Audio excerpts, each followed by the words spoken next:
Hello friends, welcome to my new channel GA tech pro. ये channel मैंने अपने उन फ्रेंड्स के लिए बनाया है जिन्हें ऑडियो में इंटरेस्ट तो है, लेकिन उन्हें कहीं से कुछ ऐसी इन्फॉर्मेशन नहीं मिल पाती जो वो अपने प्रोजेक्ट्स में यूज़ करना चाहते हैं। तो बेसिकली ये चैनल मैंने उन्हीं सब के लिए बनाया ताकि मैं अपना एक्सपीरियंस उनके साथ शेयर कर सकूं और उनकी भी हेल्प कर सकूं। तो आज का मेरा पहला प्रोजेक्ट जो है वो है बुक शेल्फ स्पीकर्स, जिसमें मैंने यूज़ की हैं डेटन ऑडियो के 5.25 इंच मिड रेंज ड्राइवर्स और 1 इंच सिल्क डोम ट्वीटर्स, जो कि डेटन ऑडियो से ही मैंने ऑर्डर किए हैं। जो ड्राइवर्स मैंने यूज़ की हैं वो 8 ओम्स के ड्राइवर हैं, जैसा कि आप देख सकते हैं,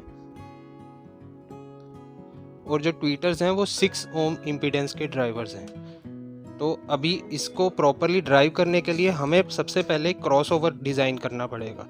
क्रॉसओवर डिज़ाइन करने के लिए हमें कुछ बेसिक कंपोनेंट्स की ज़रूरत है, जैसे कि इंडक्टर्स, कैपेसिटर्स, और ये इंडक्टर्स जो हैं ये वूफर्स के लिए, थोड़ी सी वायर और बेसिक सोल्डरिंग आनी चाहिए।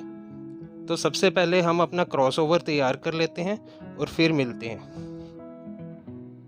तो फ्रेंड्स, जो हम लोग क्रॉसओवर डिज़ाइन कर रहे हैं बेसिकली उसका पर्पज़ क्या है, क्योंकि जो भी ड्राइवर्स हम यूज़ करते हैं, जैसे कि हम ट्वीटर्स और मिड रेंज यूज़ करते हैं, तो कोई भी एक particular driver full frequency spectrum produce नहीं कर सकता।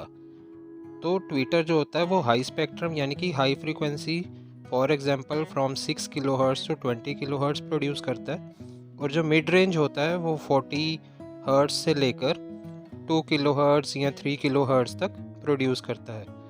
लेकिन अब हर एक का अपना एक ड्रॉबैक है, तो हमें उन पीक्स और वैलीज़ जो होती हैं हर ड्राइवर की, उन्हें फ्लैट करने के लिए हमें क्रॉसओवर यूज़ करना पड़ता है, ताकि ओवरऑल जो हमारा रिस्पॉन्स है वो फ्लैट आए, जैसा कि हमें यहाँ पे इस कर्व में दिख रहा है कि ऑलमोस्ट हमारा जो रिस्पॉन्स है वो एकदम फ्लैट है। तो इसमें जो हमने कंपोनेंट्स यूज़ किए हैं वो वही यूज़ किए हैं जो हमने पहले आपको बताए थे, कि यहाँ पे हमने एक कैपेसिटर यूज़ किया है 1.5 माइक्रोफेरेड का, और उसके साथ ही हमने एक 4.7 माइक्रोफेरेड का कैपेसिटर यूज़ किया है ट्विटर के साथ, और नीचे हमने एक शंट में इंडक्टर जो कि 0.39 मिली हेनरी का है। उसी तरह हमने जो मिड रेंज है वहाँ पे हमने सीरीज़ में 1.5 मिली हेनरी का, और नीचे एक कैपेसिटर शंट में यूज़ किया 6.8 माइक्रोफेरेड का। अब आप लोग सोच रहे होंगे कि ये रिस्पांस कर्व आया कैसे, ये कंपोनेंट्स हमने लगाए कैसे। एक्चुअली जितने भी डेटन के ड्राइवर्स हैं उन सब के साथ हमें एक फ्रीक्वेंसी रिस्पांस की और एक इम्पीडेंस की फ़ाइल मिलती है, जो कि हमने इस सॉफ्टवेयर में अपलोड कर दी है। अलग अलग ड्राइवर्स की अलग अलग फाइल्स होती हैं, जिससे हमें क्या मिलता है, एक रॉ उसका जो रिस्पांस है वो मिल जाता है। अब फॉर एग्जांपल हमारा जो वूफर का रॉ रिस्पांस है वो ये है, सॉरी, ठीक है, जो हमारा वूफर का रॉ रिस्पांस है वो ये है। लेकिन जैसे ही हम यहाँ पे क्रॉसओवर ऐड करते हैं वूफर के लिए, तो उसका रिस्पांस एकदम फ्लैट हो जा रहा है। उसी तरह अगर हम ट्विटर के केस में देखें, अगर हम ट्विटर का एक रॉ रिस्पांस देखें, तो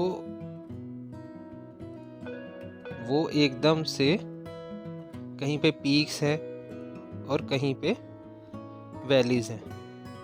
तो उससे क्या हो रहा है कि जो रिस्पांस हमारा है वो सही नहीं आ रहा। तो जैसे ही हम उसमें एक क्रॉसओवर ऐड करते हैं,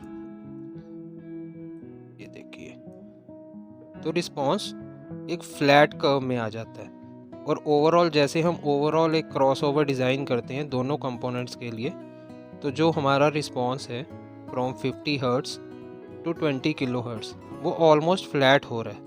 तो इसी तरह हमने यही कंपोनेंट्स यूज़ किए हैं अपने क्रॉसओवर में, ताकि जो हमारा ओवरऑल रिस्पांस आए वो फ्लैट आए। तो फ्रेंड्स, हमारा क्रॉसओवर अब पूरा तैयार हो चुका है। सारे क्रॉसओवर को ऊपर से लिक्विड गम से सील कर दिया गया है, ताकि कोई भी कंपोनेंट अंदर इंस्टॉल करते टाइम डिसमेंटल ना हो जाए। तो अभी फटाफट इसे असेंबल करते हैं, स्पीकर के अंदर सारे कनेक्शंस करते हैं और फिर मिलते हैं। सो फ्रेंड्स, क्रॉसओवर इंस्टॉल करने के बाद मैंने ड्राइवर्स भी इंस्टॉल कर दिए हैं बॉक्स में, तो अब हमारे बुक शेल्फ स्पीकर्स एकदम रेडी हैं। जो बॉक्स मैंने इसमें यूज़ किए हैं वो 1/2 इंच यानी कि 12 mm MDF के बने हुए हैं, जिसके ऊपर मैंने विनाइल पेस्टिंग की है और फिनिशिंग। और जो बुक शेल्फ स्पीकर्स हैं इसमें जो मैंने पोर्ट है वो टॉप पे दिया है फॉर बेस एक्सटेंशन।